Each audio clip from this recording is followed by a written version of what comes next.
Rekao, zahvaljujem se ove ustanove koji je ovo poslao. Opština Aleksandrovac, odnosno planinari Aleksandrovac. I crkvena opština. I crkvena opština. Da. Ovo u moji 80 godine nisam zapamtio ovaj pomoć. Pa to je malenkost je to u odnosu... Ali poklon je poklon. Ono što kaže, zadovoljno Bogom. Pomoć iz Aleksandrovca.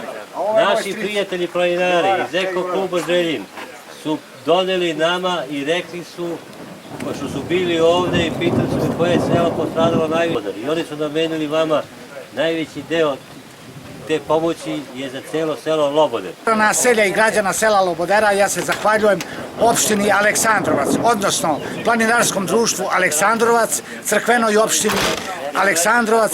Zahvaljujem se na humanitarnoj pomoći